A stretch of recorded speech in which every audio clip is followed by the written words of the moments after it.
Nah, kita paling indah itu ketika berakrab-akrab dengan Allah Subhanahu wa taala, beramah tamah dengan Allah Subhanahu wa taala, bercengkrama dengan Allah, bermunajat dengan Allah. Munajat itu berbisik mesra dengan Allah. Itu sumbernya hanya Al-Qur'an dan hadis. Ya. Kalau berkaitan dengan gaib.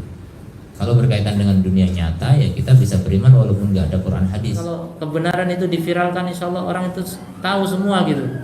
Saya tadi ketemu di jalan, orang bilang Allah nggak ridho kalau nggak ngikut sahabat. Oh iya, saya di sana juga ketemu orang begitu.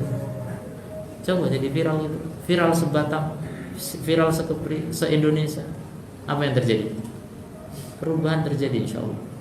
Kadang-kadang orang malas memviralkan kebenaran. Ini kebenaran mutlak dan orang banyak yang nggak tahu. Bismillah. Assalamualaikum warahmatullahi wabarakatuh. Alhamdulillah wassalatu wassalamu ala Rasulillah wa ala alihi wa sahbihi wa man walah, amma ba'd. Saudara-saudara sekalian yang dimuliakan Allah, sungguh nikmat itu sangat besar. Dan kebanyakan manusia tidak pandai mensyukuri nikmat. Berbeda dengan seorang mukmin. Dalam hadis Nabi SAW mengatakan, ajaban li amril mukmin. Ajaib urusan seorang mukmin. Kenapa? Inna amrahu kullahu khair. Karena urusannya semuanya adalah baik. In asabahu sarra syakara. Kalau diberi nikmat bersyukur. Fakana khairullah. Maka itu kebaikan baginya. Wa in asabahu darra sabara. Kalau diberi musibah, dia bersabar. Fakana khairullah. Maka itu juga kebaikan baginya. Walaysa dzaka illa lil mu'min. Dan itu tidak dilakukan kecuali oleh seorang mukmin. Begitu kata Rasul sallallahu alaihi wasallam. Jadi orang yang bisa bersyukur atas nikmat yang Allah berikan, itu tanda keimanan. Itu berarti hanya orang yang beriman yang bisa melakukan itu. Hanya orang yang beriman yang bisa begitu. Kalau ditimpa musibah bersabar, itu orang beriman juga, ya. Kalau orang yang berkeluh kesah, itu tanda kurang iman atau bahkan tidak punya iman. Kalau diberi nikmat tidak pandai bersyukur, itu berarti tidak punya iman atau lemah iman. Nah, antara kedua kondisi ini, kata ulama, lebih sulit bersyukur dibanding bersabar. Banyak orang kafir bisa bersabar kok. Orang fasik juga bisa bersabar kalau dapat musibah. Tapi orang yang baik belum tentu bisa bersyukur. Orang sudah ahli ibadah, belum tentu bisa bersyukur. Mungkin dia mensyukuri nikmat badan, belum mensyukuri nikmat harta.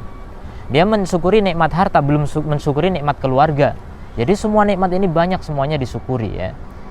Contoh nikmat yang paling sulit disyukuri adalah nikmat waktu. Kemudian nikmat kesehatan.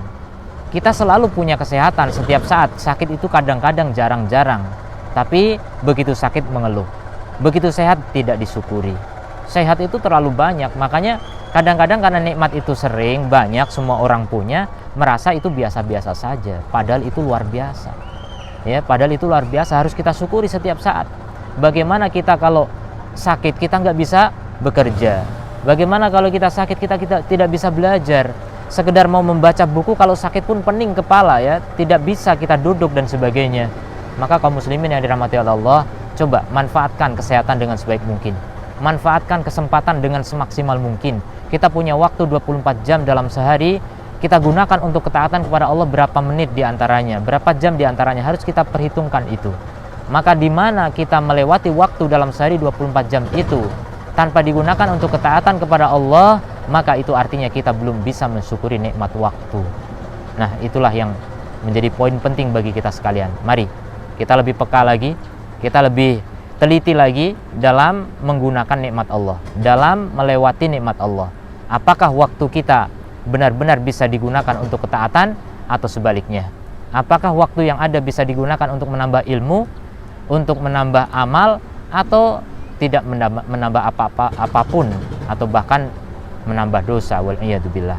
Semoga kita termasuk orang-orang yang pandai bersyukur, diberi taufik oleh Allah untuk menjadi abdan syakura. Wabillahi taufik wal hidayah. Assalamualaikum warahmatullahi wabarakatuh.